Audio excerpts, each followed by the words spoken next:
چلو گیا۔ ابراہیم نے ہاتھ اٹھایا اور بڑی پیاری دعا کی، ربنا انی اسکنت من ذریتی بواد غیر ذی زرع عند بیتک المحرم ربنا لیقیموا الصلاۃ۔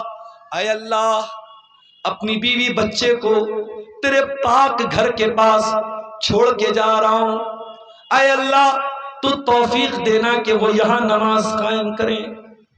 او لوگو، ابراہیم اپنے دودھ پیتے بچے کے لیے دودھ نہیں مانگ رہے، اپنی بیوی کے لیے پانی نہیں مانگ رہے، پہلے نماز کی دعا کر رہے ہیں۔ آج آپ کا بیٹا آپ کے گھر میں چین سے رہتا ہے، آپ کی بیٹی چین سے رہتی ہے، فجر کی اذان ہوتی ہے، الصلاۃ خیر من النوم کی آواز آتی ہے، آپ کا بیٹا رات کو 2 بجے تک موبائل چلا کے سویا ہے، آپ کی جوان لڑکی 2 بجے رات تک چیٹنگ کر کے سوئی ہے، نہ بیٹا اٹھتا ہے نہ بیٹی اٹھتی ہے۔ او لوگو، آپ تو ڈنڈا لے کے مسجد میں پہنچ جاتے ہو، او میری ماں آپ تو تہجد پڑھتی ہیں، اپنے بیٹوں اور بیٹیوں کو بھی نماز کا پابند بناؤ، ان کی نماز کی بھی چنتا کرو۔ ابراہیم اپنے بچوں کی چنتا کر رہے ہیں، اے اللہ میرے بچوں کو نماز کا پابند بنا دے۔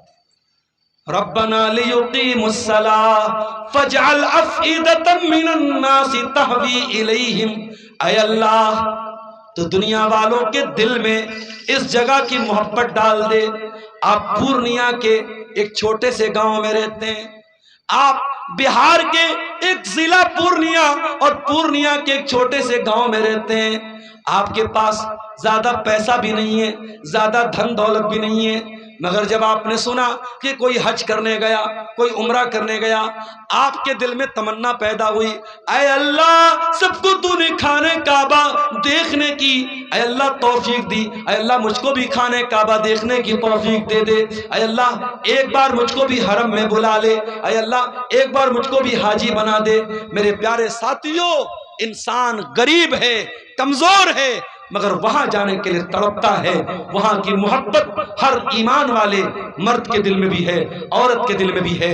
یہ ابراہیم کی دعا کی برکت تھی، ابراہیم نے دعا کی تھی، فَجْعَلْ أَفْئِدَةً مِّنَ النَّاسِ تَهْوِي إِلَيْهِمْ۔ اے اللہ تو لوگوں کے دل میں ان کی محبت ڈال دے، وَارْزُقْهُم مِّنَ الثَّمَرَاتِ، اور اے اللہ میری آنے والی نسلوں کو تو پھلوں کی روزی عطا فرما۔ آج بھی مکہ میں کھجور کے علاوہ کوئی پھل پیدا نہیں ہوتا، لیکن دنیا کا ہر پھل آپ کو مکہ میں مل جائے گا۔ یہ ابراہیم کی دعا کی برکت ہے میرے ساتھیوں۔ ابراہیم نے دعا کیا تھا، اے اللہ میری آنے والی نسلوں کو تو پھلوں کی روزی عطا فرما۔ ابراہیم چلے گئے وہاں سے، تھوڑی دیر کے بعد پانی ختم ہو گیا، کھجور ختم ہو گئی، ہاجرہ بے چین ہو گئی اپنے بچے کے لیے، صفا کی پہاڑی پہ چڑھی، سر پہ ہاتھ رکھا، دور تک نظر دوڑایا، کوئی انسان نظر آ جائے، میرے دودھ پیتے بچے کے لیے پانی کا انتظام ہو جائے، میرے لیے کھانے کا انتظام ہو جائے، کوئی نظر نہیں آیا۔ صفا سے نیچے اتری، دوڑ دوڑ کے مروہ پہنچی، مروہ پہ چڑھی، دور تک نظریں ڈالی، کوئی نظر نہ آیا۔ 7 چکر لگایا ہاجرہ نے، صفا سے مروہ، مروہ سے صفا، صفا سے مروہ۔ جب 7 چکر لگا لیے، اللہ نے جبریل کو بھیجا، جبریل آئے اور اپنے پر کو زمین پہ مارا اور زمزم کا پانی نکلنے لگا، اور جیسے ہی زمزم کا چشمہ پھوٹ گیا اور زمزم نکلنے لگا، حضرت ہاجرہ اپنے دوپٹے سے اس کی منڈیر بنانے لگی، اس کا بیریکیڈنگ بنانے لگی، اس کی بارڈر بنانے لگی۔ اللہ کے نبی فرماتے ہیں اگر ہاجرہ نے اس کی منڈیر نہ بنائی ہوتی تو زمزم کا بہت بڑا نہر ہوتی، زمزم کی بہت بڑی ندی ہوتی۔ میرے پیارے ساتھیوں، اگر آپ سے کوئی پوچھے اسلام میں عورت کا مقام کیا ہے تو بتا دیجئے گا، ہزاروں سال پہلے ایک عورت نے صفا سے مروہ اور مروہ سے صفا 7 چکر لگائے تھے، اللہ نے اس عورت کے اس عمل کو قیامت تک کے لیے زندہ کر دیا۔ اور آج بھی کوئی حج کرے گا، کوئی عمرہ کرے گا، جب تک صفا مروہ کا چکر نہیں لگائے گا نہ اس کا حج مکمل ہوگا نہ اس کا عمرہ مکمل ہوگا۔ اس کے بعد جب زمزم کا انتظام ہو گیا، پانی کا انتظام ہو گیا، پھر وہاں پہ دھیرے دھیرے آبادی ہونے لگی، اور وہیں پر اسماعیل اپنی ماں کی گود میں جوان ہوئے۔ باپ سے دور رہتے تھے، باپ فلسطین میں رہتے تھے اور اسماعیل مکہ میں رہتے تھے، اور اسماعیل اپنے باپ کے پیار کے بغیر اور باپ کی تربیت کے بغیر اپنی ماں کی تربیت میں اکیلے پلے اور بڑے اور جوان ہوئے۔ جب اسماعیل جوان ہوئے، 13-14 سال کے ہو گئے، اب حضرت ابراہیم کی زندگی کا سب سے بڑا امتحان کا ٹائم آ گیا میرے ساتھیوں، جس کا نقشہ اللہ تعالیٰ نے قرآن میں سورہ صافات میں کھینچا ہے۔ اللہ نے فرمایا فَلَمَّا بَلَغَ مَعَهُ السَّعْيَ قَالَ يَا بُنَيَّ إِنِّي أَرَىٰ فِي الْمَنَامِ أَنِّي أَذْبَحُكَ فَانظُرْ مَاذَا تَرَىٰ۔ جب وہ بیٹا اپنے باپ کے ساتھ دوڑنے کے قابل ہو گیا، ابراہیم نے لگاتار 3 دن خواب میں دیکھا کہ وہ اپنے ہاتھوں سے اپنے بیٹے کو ذبح کر رہے ہیں۔ ابراہیم فلسطین سے چل کر کے مکہ آئے اور آ کر کے اپنے بیٹے سے ملے، اسماعیل سے ملے۔ وہ اسماعیل جو باپ سے دور رہا ہے، باپ کا پیار جس کو بہت کم ملا ہے، باپ 13-14 سال کے بیٹے سے کہتا ہے اے میرے بچے، میں نے خواب دیکھا ہے، میں نے خواب دیکھا ہے کہ میں تجھے ذبح کر رہا ہوں، فانظر ماذا ترى، تو بتا تیری کیا رائے ہے۔ وہ لوگوں ابراہیم کوئی رائے لینا نہیں چاہتے تھے، ابراہیم تو یہ جاننا چاہتے تھے کہ میرا بیٹا تو مجھ سے دور رہا ہے، ہاجرہ نے اکیلے پالا ہے، اور جب بچے باپ کے بغیر پلتے ہیں تو بچے عام طور سے بگڑ جاتے ہیں۔ میں یہ دیکھوں میرا بچہ کیسا ہے، میرے بچے کی تربیت کیسے ہوئی ہے، میرے بچے کی پرورش کیسے ہوئی ہے۔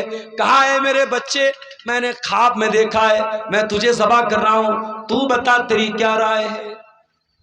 اللہ اکبر۔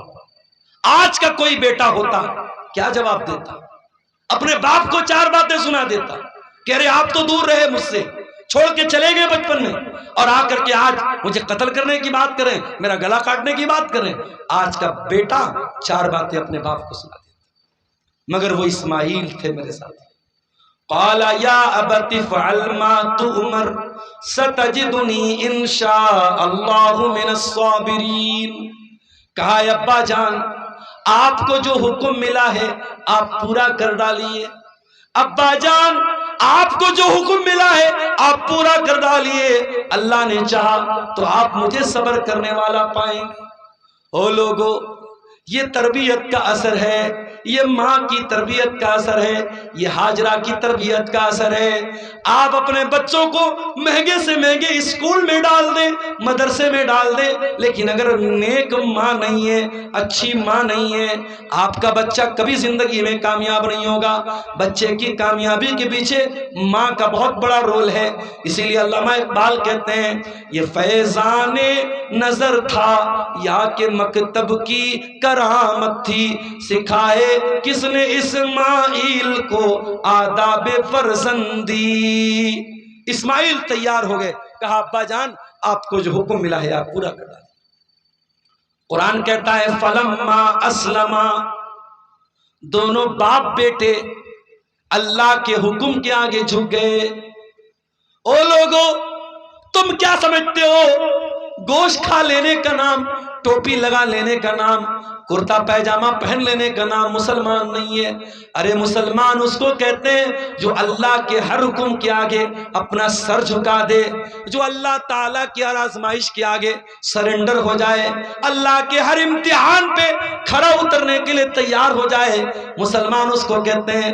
فلما اسلما، جب دونوں باپ بیٹے مسلمان ہو گئے، جب دونوں باپ بیٹے اللہ کے حکم کے آگے جھک گئے، وَتَلَّهُ لِلْجَبِينِ، اور باپ نے بیٹے کو پیشانی کے بل لٹا دیا، وَنَادَيْنَاهُ أَن يَا إِبْرَاهِيمُ، اور ہم نے پکارا اے ابراہیم، تیرے بیٹے کو قتل کروانا ہمارا مقصد نہیں ہے، تیرے بیٹے کے گلے پہ چھری چلوانا ہمارا مقصد نہیں ہے۔ قد صدقت الرؤیا انا كذلك نجزي المحسنین، اے ابراہیم ہم تو تیرے دل میں اللہ کی محبت کتنی ہے، اللہ کا ڈر کتنا ہے، تو اپنے بیٹے سے زیادہ پیار کرتا ہے یا اللہ سے زیادہ پیار کرتا ہے، ہم تو یہ دیکھنا چاہتے تھے میرے ساتھی۔ یہ قربانی ہے ابراہیم علیہ السلام کی، جس کی یادگار کے طور پہ ہم ہر سال عید الاضحیٰ کے موقع پر اپنے اپنے جانوروں کی گردن پہ چھری چلاتے ہیں۔ میرے پیارے ساتھیوں، جانوروں کی قربانی کر دینا یہ صرف ایک علامت ہے، یہ اشارہ ہے، اور جب اپنے جانوروں کی گردن پہ ہم چھری چلاتے ہیں تو ہم ایک دعا بھی پڑھتے ہیں، اور اس دعا میں ہم کہتے ہیں ان صلاتی و نسکی و محیای و مماتی للہ رب العالمین، بے شک میری نماز اے اللہ تیرے لیے، میری قربانی اے اللہ تیرے لیے، میرا جینا اے اللہ تیرے لیے، میرا مرنا اے اللہ تیرے لیے، میری زندگی کا مقصد تیرے دین کی سرفرازی، میں اسی لیے مسلمان، میں اسی لیے نمازی۔ قربانی جانور کی جو ہم کرتے ہیں میرے ساتھیوں، ہم ابراہیم کو یاد کرتے ہیں، اور ابراہیم کو یاد کر کے ہم اس بات کا اقرار کرتے ہیں کہ اے اللہ تیرا حکم ملا ہے تو 25,000 کا، 30,000 کا، 40,000 کا جانور لائے ہیں اور اس کی قربانی کر رہے ہیں۔ اے اللہ کل موقع آیا جان بھی قربان کر دیں گے، مال بھی قربان کر دیں گے، اپنا سب کچھ تیری راہ میں قربان کر دیں گے، ہم کسی قربانی سے پیچھے نہیں رہیں گے۔ میرے پیارے ساتھیوں، اور آگے بڑھیے، ابراہیم کی زندگی میں ہمیں ایک سبق اور بھی ملتا ہے۔ جب اسماعیل جوان ہو گئے، انہوں نے شادی کی۔ ابراہیم مکہ میں ابراہیم فلسطین میں رہتے تھے اور اسماعیل مکہ میں رہتے تھے۔ شادی ہو گئی، بیوی ان کی جو تھی تھوڑی گڑبڑ تھی، تھوڑی ناشکری کرنے والی تھی۔ ابراہیم اپنے بچے سے ملنے کے لیے آئے، اتفاق سے جب گھر آئے اسماعیل سے ملاقات نہیں ہوئی، بہو سے ملاقات ہوئی، بہو سے حال چال پوچھا، بہو کو یہ نہیں بتایا میں تمہارا سسر ہوں، بہو سے حال چال پوچھا کیسے گزر رہی ہے، بہو نے جواب دیا بڑی پریشانی کے حالات ہیں، بڑی دقتوں کا سامنا ہے، بڑی مشکل سے گزر اوقات ہو رہی ہے۔ حضرت ابراہیم سمجھ گئے کہ یہ جو بیوی ہے یہ بہت بڑی ناشکری عورت ہے اور یہ میرے بیٹے کی بیوی بننے کے قابل نہیں ہے۔ کہا بیٹی شام کو جب تمہارا شوہر آئے تو میرا سلام سنا دینا اور کہنا غیر عتبۃ بابک، اپنے دروازے کی چوکھٹ بدل دے۔ شام کو اسماعیل آئے اور آنے کے بعد ان کو محسوس ہوا کہ لگ رہا ہے کوئی آیا تھا۔ بیوی سے پوچھا کوئی آیا تھا کیا؟ کہا کہ ہاں ایک بوڑھے انسان آئے تھے اور انہوں نے آپ کو سلام کہا ہے اور کہا ہے کہ دروازے کی چوکھٹ بدل دیجیے گا۔ کہا اچھا دروازے کی چوکھٹ بدل دیجیے، ایسا انہوں نے کیوں کہا؟ تو انہوں نے کیا کہا تھا؟ بیوی نے پوری بات بتا دی۔ اسماعیل نے کہا اے میری بیوی، وہ میرے باپ تھے ابراہیم تھے اور انہوں نے مجھے حکم دیا ہے میں تمہیں طلاق دے دوں، میں تمہیں طلاق دے رہا ہوں، اب آج کے بعد میں تم کو اپنے نکاح میں نہیں رکھ سکتا۔ عبدالغفار صاحب کیا بیان کر رہے ہیں آپ؟ کہ شوہر اپنے باپ کے کہنے پہ بیوی کو طلاق دے دے گا؟ اگر بیوی نے کھانا بنایا اور نمک زیادہ ہو گیا، مسالہ زیادہ ہو گیا، یا ساس سسر کی خدمت میں کوئی کمی رہ گئی اور سسر نے کہا، ساس نے کہا تو طلاق دے دے، تو کیا شوہر طلاق دے دے گا؟ ابھی رک جائیے، میں نے واقعہ ابھی پورا نہیں سنایا۔ اسماعیل نے طلاق دے دیا، دوسری عورت سے نکاح کیا۔ کچھ دنوں کے بعد ابراہیم پھر آئے، اس بار اتفاق سے پھر اسماعیل سے ملاقات نہیں ہوئی، بہو سے ملاقات ہوئی۔ ابراہیم نے پوچھا بیٹی کیا حال چال ہے، کیسی گزر بسر ہو رہی ہے؟ یہ والی جو بہو تھی یہ نیک عورت تھی، دیندار عورت تھی۔ اس نے کہا بہت اچھا، اللہ کا کرم ہے، اللہ تعالیٰ نے بہت خوشحال رکھا ہے۔ کہا جب شام کو تیرا شوہر آئے میرا سلام سنا دینا اور کہنا کہ اپنے دروازے کی چوکھٹ کو برقرار رکھنا۔ شام کو اسماعیل آئے، بیوی نے بتایا کوئی آیا تھا آپ کو سلام سنا رہا تھا اور اس کے بعد کہا تھا دروازے کی چوکھٹ کو باقی رکھنا۔ کہا ہے میری بیوی وہ میرا باپ تھا، وہ ابراہیم تھے اور وہ تم سے بہت خوش ہوئے اور انہوں نے کہا ہے میں تم کو اپنے نکاح میں باقی رکھوں۔ اب مسئلہ سن لیجئے، سسر کے کہنے پر کیا شوہر بیوی کو طلاق دے دے گا؟ کیا ساس کے کہنے پر بیٹا اپنی بیوی کو طلاق دے دے گا؟ نہیں دے گا۔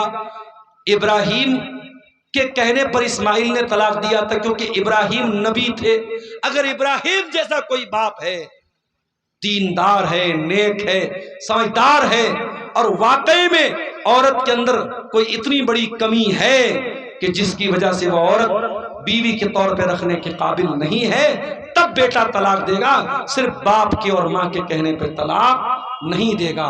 اور یہ بھی سن لیجئے، ابراہیم نے اپنی بہو کو دروازے کی چوکھٹ کہا تھا۔ پتہ یہ چلا کہ عورت دروازے کی چوکھٹ ہوتی ہے، اور دروازے کی چوکھٹ وہ چیز ہوتی ہے جہاں سے آپ گھر میں انٹری کرتے ہیں۔ اگر چوکھٹ ہی گڑبڑ ہو تو گھر میں انٹری بہت خراب ہو جاتی ہے۔ اگر عورت گڑبڑ ہے، اگر گھر والی گڑبڑ ہے تو پورے گھر کا ستیہ ناش ہو جائے گا۔ اس لیے جب رشتہ دیکھنے جایا کرو تو پیسہ بعد میں دیکھ لینا، دولت بعد میں دیکھ لینا، خاندان بعد میں دیکھ لینا، پہلے دینداری دیکھ لینا۔ اگر دیندار عورت ہے آپ کے گھر کو جنت بنا دے گی، اور بے دین عورت ہے، بدکار اگر عورت ہے تو وہ آپ کے گھر کو جہنم بنا دے گی۔ میرے پیارے ساتھیوں، یہ ایک دو سوالات آئے ہیں، حضرت علی صاحب آ چکے ہیں، ہم گفتگو کو ختم کریں گے۔ ابراہیم علیہ السلام کی سیرت کے کچھ واقعات میں نے آپ کے سامنے بیان کیے تھے۔ ہم ان واقعات کی روشنی میں اپنی تربیت کریں۔ صرف جانور کی قربانی کر کے ہم یہ نہ سمجھیں ہم نے فریضہ ادا کر دیا۔ ہم ابراہیم کا کردار بھی اپنائیں، ابراہیم کی توحید بھی اپنائیں، ابراہیم کا اخلاص بھی اپنائیں، اپنے بچوں کی تربیت بھی ابراہیم کے طریقے پر کریں۔ ہماری مائیں بہنیں سارہ کے نقش قدم پہ چلیں، ہاجرہ کے نقش قدم پہ چلیں، ہمارے نوجوان اسماعیل کے نقش قدم پہ چلیں۔ اگر واقعی میں ہم نے ابراہیم کی زندگی کو سمجھ لیا تو انشاءاللہ تب صحیح معنوں میں ہماری قربانی قبول ہوگی۔ قربانی کا جانور خریدنے کے بعد بائک سے ایکسیڈنٹ ہو گیا تو وہ جانور قربانی دینا کیسا ہوگا؟ دیکھیے، خریدنے کے بعد اگر جانور کے اندر کوئی کمی آ جائے اور وہ کمی یا وہ عیب آپ کی کسی کوتاہی کی وجہ سے، یعنی جان بوجھ کر کے آپ کی طرف سے کوئی غلطی نہیں ہوئی ہے اور کوئی عیب آ گیا، بیمار ہو گیا یا زخمی ہو گیا، تو اے عورت تو دعا کر دے میں ٹھیک ہو جاؤں، میں دوبارہ تجھے ہاتھ نہیں لگاؤں گا۔ سارہ نے اللہ سے دعا کیا، اللہ اس کو ٹھیک کر دے۔ بادشاہ ٹھیک ہو گیا، دوبارہ پھر غلط نیت سے ہاتھ بڑھایا، پھر پتھر کا ہو گیا۔ لگاتار 3 مرتبہ ایسا ہوا اور تینوں مرتبہ حضرت سارہ نے دعا کر دی، ٹھیک ہو گیا۔ او لوگوں، پتہ یہ چلا کہ اگر عورت نیک ہو تو اللہ تعالیٰ عورت کی دعا کو بھی قبول کرتا ہے اور عورت کے ذریعے بھی کرامت ظاہر ہوتی ہے۔ یہاں سارہ کی کرامت دیکھیے کہ سارہ کی عزت پر ہاتھ ڈالنے کے لیے جو بادشاہ آگے بڑھ رہا ہے، بادشاہ کا ہاتھ پتھر کا ہو جاتا ہے اور سارہ دعا کرتی ہیں، بادشاہ ٹھیک ہو جاتا ہے۔ جب لگاتار 3 مرتبہ ایسا ہوا، بادشاہ نے کہا لے جاؤ اس کو، کس کو لے کے تم لوگ چلے آئے؟ اور جاتے جاتے بادشاہ نے اپنی ایک لونڈی جن کا نام ہاجر تھا، سارہ کو گفٹ کے طور پہ دے دیا، جاؤ یہ لونڈی میں تمہیں گفٹ کے طور پہ دے رہا ہوں، جاؤ اس کو لے کے چلی جاؤ، میری حکومت سے چلی جاؤ۔ جب سارہ اپنے شوہر کے پاس آئی، دیکھا ابراہیم نماز پڑھ رہے ہیں اور اپنی عورت کی، اپنی بیوی کی عزت کی دعائیں کر رہے ہیں۔ سارہ نے دور سے دیکھ کے کہا رد اللہ قید الفاجر واخدم ہاجر، اے میرے شوہر، اے میرے شوہر، آپ جلدی سے سلام پھیر دیجئے، اللہ نے آپ کی دعا قبول کر لی، اللہ نے بادشاہ کی چال کو ناکام کر دیا اور اللہ تعالیٰ نے ہاجرہ کی شکل میں ہمیں ایک تحفہ بھی دے دیا۔ اور یہی ہاجرہ جو بطور گفٹ دیا تھا بادشاہ نے، حضرت ابراہیم ان سے نکاح کرتے ہیں اور یہ ہاجرہ ابراہیم کی دوسری بیوی بن جاتی ہے، اور انہی کے پیٹ سے ابراہیم کو پہلوٹی کی اولاد پیدا ہوتی ہے۔ بڑی دعاؤں کے بعد اور بڑی آرزوؤں کے بعد اور 80-85 سال کے ہونے کے بعد جب ابراہیم دعا کرتے ہیں رب ہب لی من الصالحین، اے اللہ مجھے نیک بیٹا عطا فرما دے، اللہ کہتا ہے فبشرناہ بغلام حلیم، ہم نے ایک بہت ہی صبر کرنے والا، ایک برداشت کرنے والا، ایک حلیم بیٹا ابراہیم کو دیا۔ اسماعیل پیدا ہوئے حضرت ہاجرہ کے پیٹ سے، اور جب اسماعیل پیدا ہوئے اللہ نے ایک اور امتحان میں ڈالا اور کہا کہ اے ابراہیم جاؤ اور اپنی بیوی ہاجرہ کو اور اپنے بچے اسماعیل کو لے کے جاؤ اور مکہ میں چھوڑ کے چلے آؤ۔ وہ مکہ آج کا مکہ نہیں تھا جہاں بڑے بڑے ہوٹل موجود ہیں، جہاں کلاک ٹاور موجود ہے، جہاں بڑی بڑی بلڈنگیں موجود ہیں۔ وہ مکہ ایسا مکہ تھا بے واد غیر ذی زرع، اناج کا ایک دانہ بھی پیدا نہیں ہوتا تھا، پانی کا ایک قطرہ بھی وہاں پیدا نہیں ہوتا تھا۔ ابراہیم علیہ السلام اپنی بیوی ہاجرہ کو اور اپنے بچے اسماعیل کو لے کر کے پہنچے۔ خانہ کعبہ بھی ٹوٹ پھوٹ چکا تھا، خانہ کعبہ کا وہ تھوڑا سا نشان بچا ہوا تھا، وہیں پر ابراہیم نے اپنی بیوی ہاجرہ کو چھوڑا اور اپنے بچے اسماعیل کو چھوڑا اور چھوڑ کر کے جانے لگے۔ تھوڑی سی کھجوریں تھی، تھوڑا سا پانی تھا۔ ہاجرہ نے دیکھا ابراہیم واپس جا رہے ہیں۔ اِلَىٰ مَن تَتْرُكُنَا، اے میرے سرتاج کہاں جا رہے ہیں، کس کے حوالے چھوڑ کے جا رہے ہیں؟ میں اکیلی عورت، یہ دودھ پیتا بچہ، یہ تھوڑا سا پانی، یہ تھوڑی سی کھجوریں، کتنی دیر تک ہمارا ساتھ دیں گے؟ اے ابراہیم، اے میرے سرتاج کہاں جا رہے ہیں؟ ابراہیم نے کوئی جواب نہیں دیا۔ پھر ہاجرہ نے کہا اللہ امرک بہذا، اے میرے سرتاج کہیں ایسا تو نہیں یہ اللہ تعالیٰ کا حکم ہے، یہ اللہ کا امتحان ہے، یہ اللہ کی طرف سے آزمائش ہے؟ ابراہیم نے سر ہلا کے جواب دیا ہاں اے میری بیوی، یہ اللہ کی طرف سے ایک امتحان ہے۔ جیسے ہی حضرت ہاجرہ کو پتا چلا یہ اللہ کا حکم ہے، حضرت ہاجرہ نے بڑے اطمینان سے جواب دیا اذن لا یزین اللہ ابدا، اے میرے سرتاج اگر یہ اللہ کا حکم ہے آپ چلے جائیے، اللہ ہمیں برباد نہیں کرے گا، اللہ ہمیں ضائع نہیں کرے گا۔ پتہ یہ چلا عورت بہت کمزور ہوتی ہے، عورت بہت نازک ہوتی ہے، لیکن اگر ہاجرہ کے جیسا ایمان پیدا ہو جائے، ہاجرہ کے جیسی توحید پیدا ہو جائے، ہاجرہ کے جیسی اللہ کی محبت پیدا ہو جائے، تو میرے بھائیوں ہاجرہ جیسی عورتیں جن کے دل میں اللہ تعالیٰ چٹان کے جیسا مضبوط ان کا دل بنا دیتا ہے، ہاجرہ نے کہا ٹھیک ہے آپ چلے جائیے، اللہ ہمیں برباد نہیں کرے گا۔ ابراہیم واپس جانے لگے، کچھ دور بڑھے، جب بیوی نظروں سے اوجھل ہو گئی، بچہ نظروں سے